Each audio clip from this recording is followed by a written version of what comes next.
를 축원합니다.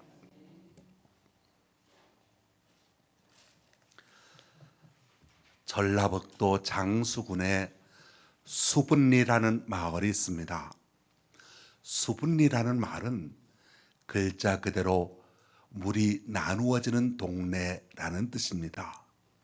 비가 내립니다. 한 집 지붕 위로 비가 내립니다. 같은 시간에 비가 내립니다. 그런데 비가 땅에 떨어지면서 갈라집니다. 북쪽으로 흐르게 되면 그 비는 금강물이 되어 서해로 흘러가게 되고, 남쪽으로 흐르게 되면 그 비는 섬진강물이 되어 남해와 합쳐지게 됩니다. 서해와 남해는 이름도 다르고 위치도 다릅니다.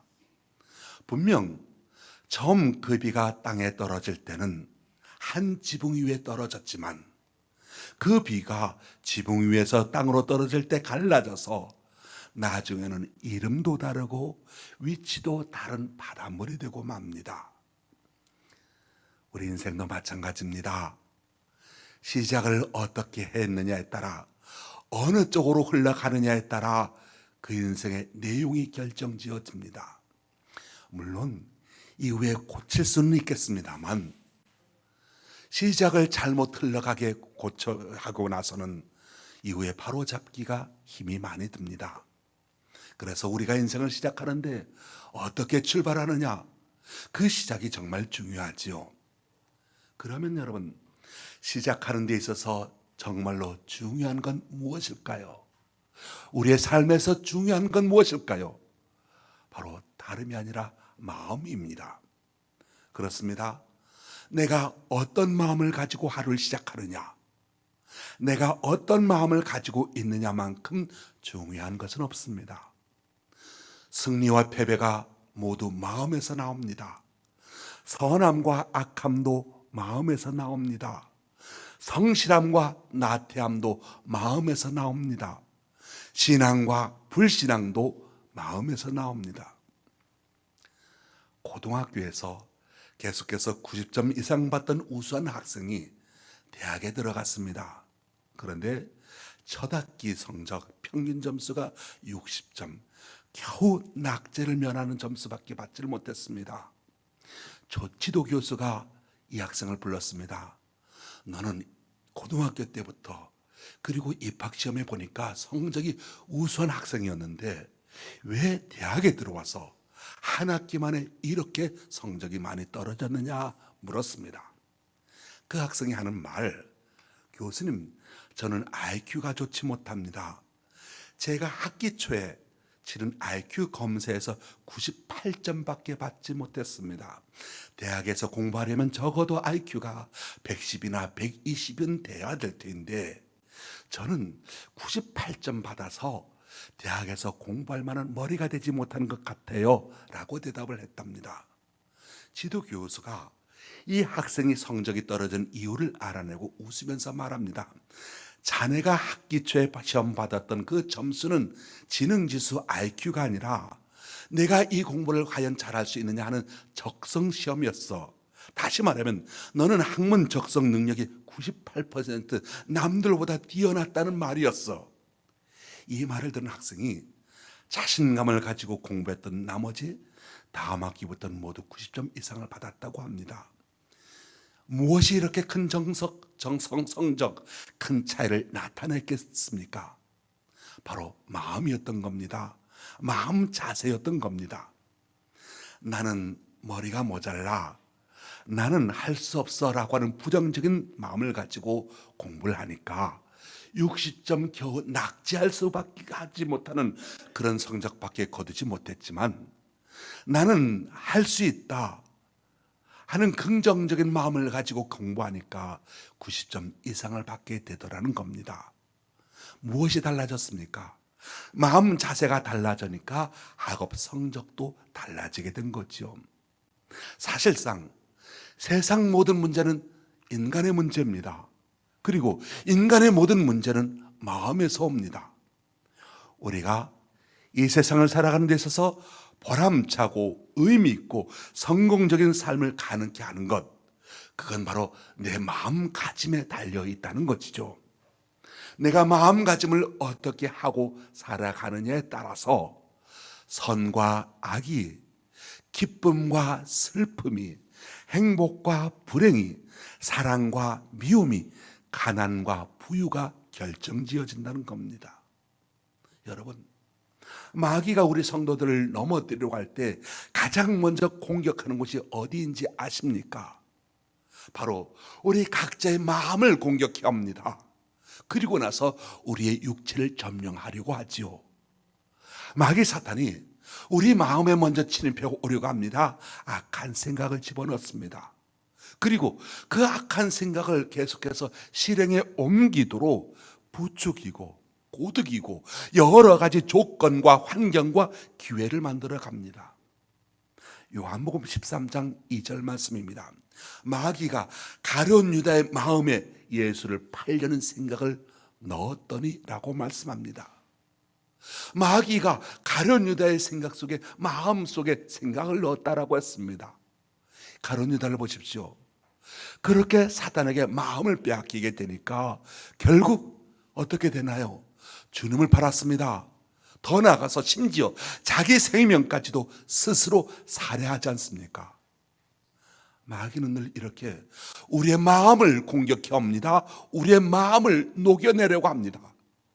우리의 마음과 생각을 훔쳐가기 위하여 호시탐탐 기회를 엿봅니다.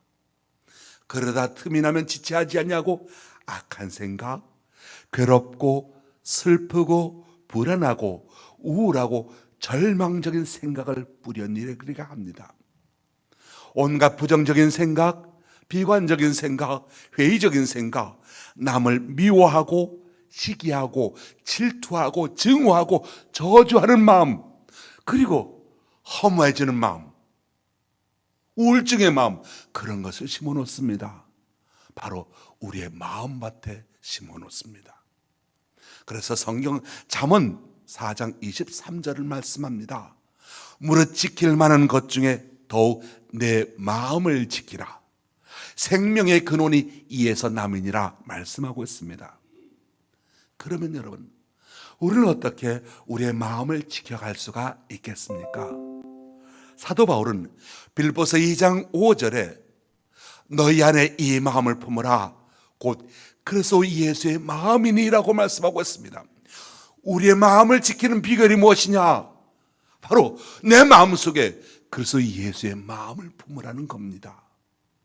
사람은 누구나 막론하고 그리스도 예수의 마음을 품게 되면 어떤 마귀도 이겨낼 수 있습니다. 그리고 하나님의 강한 능력을 가지고 살아갈 수가 있습니다. 춘향이가 이도령을 사랑했지요. 남원 사또의 미움을 받았습니다. 옥에 갇혔습니다. 사또가 온갖 방법으로 춘향이를 회유합니다. 좋은 양식, 옷감, 폐물 등을 주기도 했습니다. 그래도 말을 듣지 않냐니까 옥에 가두어 버립니다. 여러분, 무엇이 그토록 춘향이를 강하게 했겠습니까? 그 마음속에 일편단심, 이도령이 들어앉았기 때문, 이도령만이 있었기 때문 아니었겠습니까? 예수님, 사랑하는 성도 여러분, 예수님은 우리에게서 이도령 정도가 아닙니다. 예수님은 하나님의 아들이십니다. 예수님은 하나님의 권능을 가지신 분이십니다. 그 예수님을 우리의 마음 속에 품게 되면 하나님의 권능이 임하게 되고 마귀의 계계를 물리치게 되고 이 땅에서 그리스도의 용사로 살아갈 수가 있게 되는 겁니다. 사랑하는 성도 여러분, 우리 광안교회 모든 성도들이, 우리 예수 믿는 모든 성도들이 한결같이 예수님을 마음에 품게 되면 예수님 안에 살아가게 되고 하나님의 능력을 입고 살아가게 되는 겁니다. 그러면 우리가 어떻게 사는 것이 예수님 안에 살아가는 사람, 어떻게 살아가는 것이 예수님 안에 살아가는 생활이 될 수가 있겠습니까? 오늘 본문 말씀 보면 예수님 안에 살아가는 자의 마음 자세에 대해서 세 가지 비유로 말씀하고 있습니다. 첫째는 3절에 나오는 좋은 병사, 우리 예수 믿는 사람은 좋은 병사가 되라 말씀합니다. 두 번째 5절에 경계하는 자, 법대로 경계하는 자가 되라, 경주하는 자가 되라 말합니다. 그리고 셋째로 6절에 수고하는 농부, 수고하는 농부의 삶을 살라 말씀하고 있지요. 바로 예수 안에 살아가는 사람, 그 삶의 자세 세 가지, 이 세 가지를 생각하면서 이 시간 하나님의 뜻을 찾고자 합니다. 첫째로 예수 안에 살아가는 사람, 좋은 병사로 살아가라 말씀합니다. 성경은 종종 우리 그리스도인들을 선한 싸움을 싸우는 병사에 비유하고 있습니다. 디모데전서 6장 12절, 믿음의 선한 싸움을 싸우라 말씀합니다. 디모데후서 4장 7절, 나는 선한 싸움을 싸우고 나의 달려갈 길을 마치고 믿음을 지켰으니라고 말씀합니다. 로마서 12장 21절, 악에게 지지 말고 선으로 악을 이기라 말씀합니다. 그리고 오늘 본문 3절, 너는 그리스도 예수의 좋은 병사로 나와 함께 고난을 받으라 말씀합니다. 좋은 병사, 좋은 병사 무엇을 말하는 것일까요? 저는 어렸을 때 좋은 병사, 군인 하면 헌병이 최고인 줄 알았습니다. 깨끗하고 하얀 헬멧을 쓰고 금빛 나는 버클을 번쩍번쩍하게 달고서 구두도 아주 반짝반짝하게 닦고 신고 다니고, 그리고 바지는 어떻게 옷은 그렇게 날카롭게 다림질 잘했는지, 손대면 베일 듯하게 그렇게 반듯하고 하게 차려입고 탁탁 줄 맞춰서 다닙니다. 더군다나 바지 밑에는 링을 달아가지고 걸어갈 때마다 착착착 소리가 나니까 참 멋있어 보였습니다. 그런데 여러분, 좋은 병사는 어떤 사람이겠습니까? 그렇게 반짝이는 구두와 날이 선 바지를 입었다고 해서 좋은 군인이 되겠습니까? 아닙니다.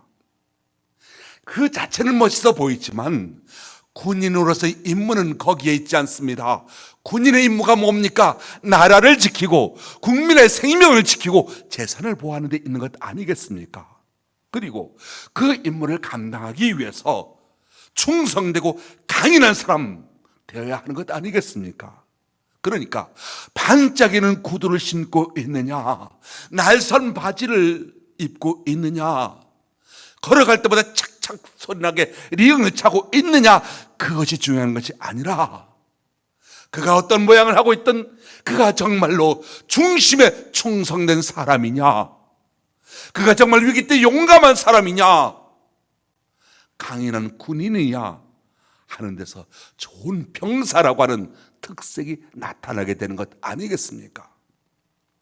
군인의 목적, 국토 방위에 있고 국민의 생명을 지키는 데 있는 것이라고 한다면 그 강한 군인이 되기 위해서 자나깨나 훈련하는 것 아니겠습니까?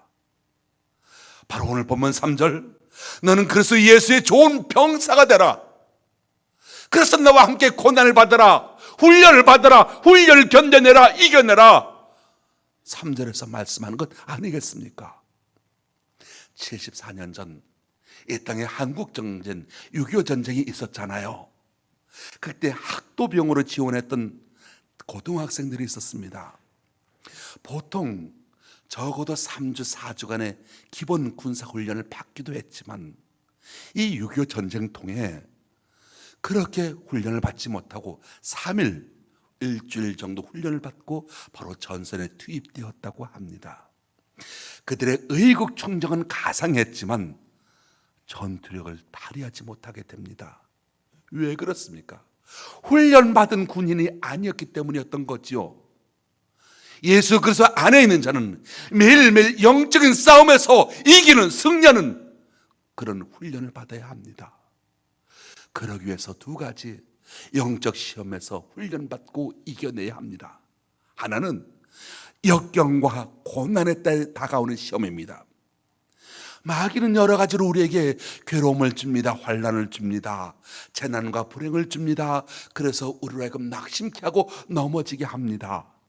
그때 여러분, 내 마음을 지키지 못하면, 그때 내 마음이 약해지게 되면 영락없이 마귀의 수중에 들어가게 되는 거죠.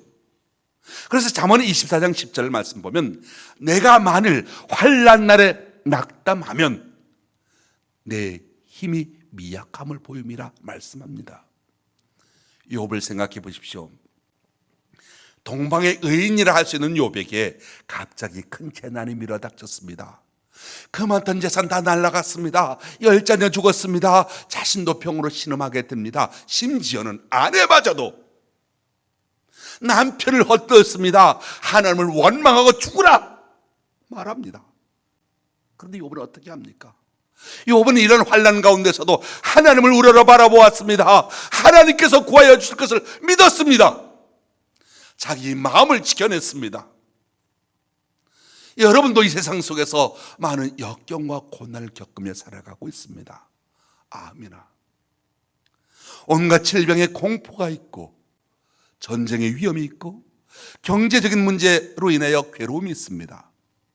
여러분, 이런 괴로움이 밀어닥칠 때 낙심하지 마십시오. 어려울수록 담대하십시오. 어려울수록 하나님의 구원의 손길을 붙잡으십시오. 어려울수록 마음을 잘 지키십시오. 하나님은 어려운 자의 부르심을 외면하지 아니하십니다. 시편 86편 7절에서 다윗은 나의 환난 날에 내가 주께 부르짖으리니 주께서 내게 응답하시리이다. 이런 믿음이 여러분에게 있게 되길 원합니다. 이런 담대함이 여러분에게 있게 되길 원합니다. 이런 기도가 여러분의 입에 있게 되길 바랍니다. 또한 시험은 번영과 성공에서 오는 시험이 있습니다. 사실 역경과 고난에서 오는 시험보다 번영과 성공에서 오는 시험이 더 이기기가 어렵습니다. 번영과 성공의 시험은 우리 자신이 얼마나 결백하고 겸손하고 진실한가를 시험하지요. 그래도 가난했을 때는 부지런했고, 가난했을 때는 겸손했고, 가난했을 때는 신앙생활도 착실하게 하시던 분이 돈을 좀 번 뒤에는 거드름을 피웁니다. 교만해집니다. 도덕적으로 타락해지는 경우도 종종 봅니다. 그래서 우리 주님께서 말씀하셨잖아요. 부자가 하늘나라에 가는 것이 낙타가 바늘귀로 들어가는 것보다 더 어렵다고 하시지 않았겠습니까? 어떤 분야에서 이만큼 했으면 나는 성공했다 생각되시는 분이 있으십니까? 사도 바울처럼 나의 나된 것은 내가 아니요 하나님의 은혜로 되었다, 그렇게 생각하시고 그렇게 마음을 지키시고 오히려 더 많이 수고하고 더 많이 봉사하고 더 많이 충성하는 하나님의 사람, 하나님께 대한 소명을 가지게 되시길 바랍니다. 두 번째로, 예수 안에 사는 사람은 경기하는 선수와 같이 살아야 합니다. 본문 5절에 경기하는 자가 법대로 경기하지 아니하면 승리자의 관을 얻지 못할 것이며 라고 말씀하고 있습니다. 우리 신앙생활을 경기하는 선수에 비유하는 말씀이 성경 여러 곳에 나오지요. 고린도전서 9장 26절, 그러므로 나는 다름질하기를 향방 없는 것 같이 아니하고 싸우기를 허공치는 것 같이 아니하며, 빌립보서 3장 14절, 표대를 향하여 그래서 예수 안에서 하나님이 위에서 부르신 부름의 상을 위하여 달려가노라 말씀합니다. 다름질하는 선수라는 겁니다. 그런데 여러분, 다름질하는 선수는 그냥 무작정 아무데나 뛰는 것 아닙니다. 다름질하는 운동선수는 규칙에 따라 목표를 향하여 달려가야 하는 겁니다. 신약 성경에서 신앙생활을 이렇게 경기하는 선수에 종종 비유하는 이유가 무엇입니까? 우리 인생은 목표를 향해 다름질해야 한다. 우리 신앙생활도 목표를 향해 다름질해야 한다는 것을 가르쳐 주시기 위함입니다. 사실 사람만이 목표를 가질 수가 있습니다. 동물들은 자신의 목표를 세우거나 자신의 선택할 수는 없습니다. 오직 본능과 경험에 따라 동물들은 행동할 뿐이지요. 그런데 만약에 사람이 되었는데 목표를 추구하지 않는다면 동물과 같은 삶으로 전락해 가고 맙니다. 얼마나 비참합니까? 그러면 여러분은 지금까지 어떤 목표를 세우고 살아오셨습니까? 그리고 앞으로 어떤 목표를 향하여 달려가길 원하십니까? 여러분, 우울증에 걸린 사람들 보십시오. 특징이 있습니다. 만일에 우리가 삶의 목표가 없다면 삶의 기쁨도 없습니다. 의미도 없습니다. 가치도 느끼지 못한 채 그야말로 피곤하게 허무하게 그렇게 살아갈 수밖에 없게 된다는 겁니다. 목표가 없으니까요. 어떤 할머니가 단체 여행으로 동남아를 다녀오셨습니다. 그리고 매우 피곤하게 귀국을 했지요. 손자가 할머니한테 묻습니다. 할머니 무엇을 보고 오셨습니까? 할머니가 대답하기를 지난 7일 동안 줄곧 빨간 깃발을 보고 왔다는 겁니다. 빠듯한 일정에 분주히 따라다니려고 하니까 혹시 길을 잃고 사람 그 일행에서 잃어버릴까봐 떨어지지 않을까봐 다른 관광은 전혀 하지 못하고 오직 안내 인솔자의 깃발만 보고서 그 깃발만 부지런히 보고 따라왔다는 것이지요. 자, 여러분, 인생의 목표가 이렇게 겉만 보고 다니는 경험이 되고 말았다는 겁니다. 인생살이도 마찬가지입니다. 목표 없이 세월의 흐름에 따라 살다가 한 생을 마감하는 경우가 얼마나 많이 있습니까? 우리가 인간으로 사는 의미가 어디 있겠습니까? 목표가 없다면 동물이나 다를 바가 없지 않겠습니까? 목표의식이 없으니까 개척정신이 없습니다. 끈기가 약해집니다. 우리가 그러면 이렇게 목표의식이 없는 이유, 미약한 이유가 있습니다. 이 목표에 관한 훈련, 목표를 세우라고 하는 훈련, 이걸 받지 못했습니다. 더군다나 기회주의적인 심리가 있습니다. 그때 적당히 넘어가면 된다는 생각을 합니다. 도피주의에 빠집니다. 어려운 일이니까 그냥 힘쓰는 일 하기 싫다, 그렇게 넘어갑니다. 현실주의입니다. 발등에 불 끄기도 바쁜데 미래의 목표를 세울 마음의 여유가 없습니다. 생각이 감정적입니다. 미래 설정한 계획표에 따라 합리적인 생각과 행동보다 그때 자기 기분에 따라 행동을 합니다. 집단주의, 개인적인 목표보다 집단의 움직임에 맹종하는 데 익숙해져 있습니다. 안일주의, 목표를 두고 문제를 일으키기보다는 무사 안일하게 사는 것이 낫다고 생각하기 때문입니다. 이런 사고방식이 지배하기 때문에 목표를 세우지 않고 그냥 그대로 주어진 대로 살아갔지요. 그런데 여러분, 인생의 모범이 되신 예수님을 보십시오. 제가 성경을 읽을 때마다 참 놀라운 것 한 가지가 있습니다. 바로 인생의 목표를 향해서 달려가신 예수님의 모습을 보고 발견하게 된다는 거죠. 33년 비록 짧은 생애였었지만 오직 하나의 목표를 향하여 달려가는 삶을 보게 됩니다. 인류의 죄를 대신 담당하기 위하여 십자가를 지심으로 인류를 하나님의 백성으로 구원하신 목표, 그 목표를 향해서 달려가신 모습, 우리가 성경을 읽을 때마다 새롭게 발견하게 됩니다. 인류 구원이라고 하는 대목표를 위하여 십자가 지시는 생활을 하셨습니다. 그리고 곁눈질하지 않으셨습니다. 주변 사람들이 십자가의 길을 만류했을 때 예수님은 죽음의 위협을 느끼면서조차도 누가복음 13장 33절, 오늘과 내일과 모레는 내가 가야 할 길을 가리라 말씀하고 있습니다.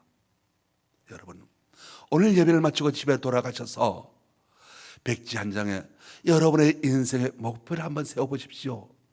그리고 그 목표 달성을 위한 계획을 세워보십시오.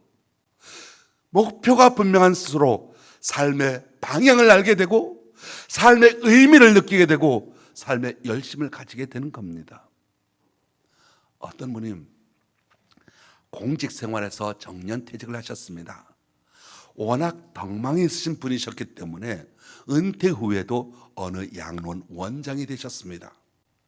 그 양로원에 가보니까 70여 분의 노인들이 있는데 모두가 다 이 70여 분의 노인들이 우울증에 걸려 있다는 겁니다. 아무런 희망도 없이 권태와 짜증만 내면서 그렇게 살아가시더라는 거지요.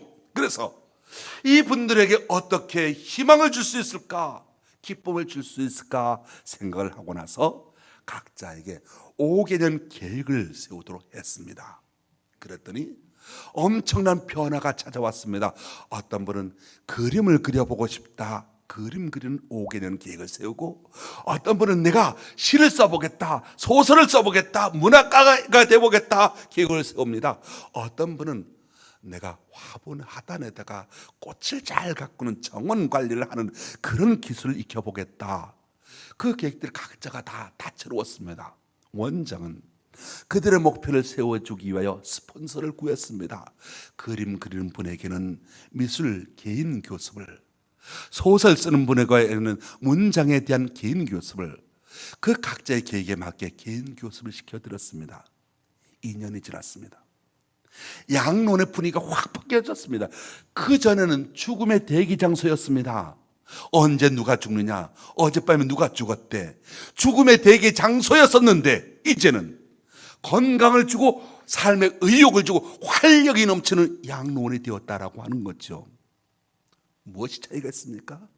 목표가 있었다는 겁니다. 메가다 장군은 노년에 남긴 비망록에서 사람은 단순히 나이와 함께 늙는 것이 아니다, 이상을 상실하기 때문에 늙는다라고 했습니다. 나이와 함께 피부에 주름살은 생겨나게 될 겁니다. 그런데 여러분, 우리가 목표가 있고 흥미를 잃지 아니한다면 마음에는 주름이 잡히지 않게 될 겁니다. 제 큰아들이 미국에서 공부를 하고 있습니다. 보스턴에서 공부를 하고 있는데 거기서 지금 어느 교회 부목사로 이렇게 봉사하고 있습니다. 그러면서 지난주 중에 저한테 전화를 해서 아버지 이러이러한 책들을 자기 책꽂이에 있는데 그 책들을 PDF에 떠서 좀 보내달라는 얘기였습니다. 제가 그 책을 딱 보니까 굉장히 좋은 책입니다. 아주 유익한 책들입니다. 내가 왜 이런 책을 몰랐을까 하는 반성이 들었습니다. 그러면서 내가 이 책을 읽어봐야지라고 생각을 하면서 그때 얼뜻 들었던 생각이 뭐냐면, 내가 이 나이에 이런 공부를 해서 뭐 하겠나, 그 생각이 들더라는 거 들었습니다. 그러면서 순간 뉘우치는 건, 나도 이렇게 늙어가고 있구나, 뭔가 새로운 것을 배우고자 하는 의욕을 상실해가고 있구나, 이래선 안 되지 하면서 그 책을 제가 다시 한번 떠들보게 되고 읽고자 하는 계획을 세우게 되고, 공부 좀 열심히, 이 나이가 되어도 그래도 죽는 날까지 나는 공부하는 학생이 되어야 되겠다, 그런 생각을 해보았습니다. 몸이 늙어가다 보니까 생각이 늙어져 가게 되고, 생각이 늙어져다 보니까 새롭게 배우는 학습 능력이 떨어지게 되고, 그러다 보니까 다른 것을 배우려고 하는 의욕마저도 잃어가게 되는 것, 이것이 바로 나이가 들어가면서 사람이 늙어가는 징조였다는 것이었습니다. 그래서 저는 그래서는 안 되겠다 생각을 해보고 끊임없이 공부하고 끊임없이 새로운 것을 시도하는 사람이 되어야 되겠다 생각하는 지난 주간이었습니다. 목표를 세울 때 우리가 7가지를 생각해 두라고 말합니다. 긍정적인 목적을 가지라는 겁니다. 그리스도인의 긍정적인 목적은 오직 하나님의 영광을 위하여입니다. 우리가 목적을 세우는 목적, 하나님의 영광을 위하여 하라. 그리고 목적에 합당한 목표를 분명히 하라 하는 것이고, 목표에 대한 불같은 소원과 신념을 가져라. 목표에 대한 세부 계획을 세워라. 기도로 성령의 도우심을 받으라 말합니다. 잠언 16장 9절에 사람이 마음으로 자기 길을 계획할지라도 그의 걸음을 인도하시는 이는 여호와 신이라 말씀합니다. 정직한 열심을 가지고 지금부터 미루지 말고 시작하라. 지금부터 달려라 말씀합니다. 사랑하는 성도 여러분, 말씀을 정리해 봅니다. 저와 여러분, 우리는 다 그리스도 안에 살아가는 사람이어야 합니다. 저와 여러분은 하나님의 백성입니다. 하나님의 백성이 세월의 흐름에 밀려서 아무렇게나 살아갈 수가 없습니다. 하나밖에 없는 생을 그렇게 흘려보낼 수는 없지 않겠습니까?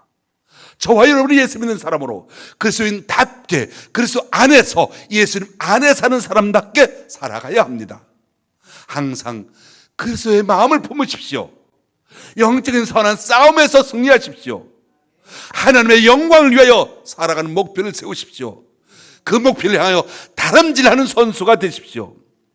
그래서 한 생을 마감하는 날 주님께서 주시는 생명의 멸류관을 받아 쓰게 되시길 바랍니다. 세 번째, 수고하는 농부의 비유입니다. 6절 말씀, 수고하는 농부가 곡식을 먼저 받는 것이 마땅하니라 말씀합니다. 여기서 수고라고 하는 말은 힘들여 고생하다는 뜻이지요. 농사처럼 수고해야 하는 직업도 없습니다.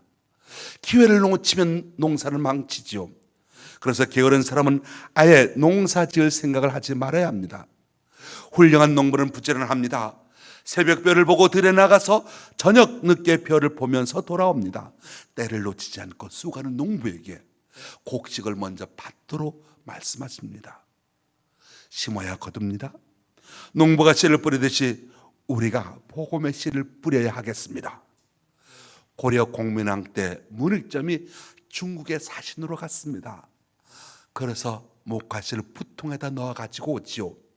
당시 중국은 목화씨를 밖으로 나가지 못하게 했습니다.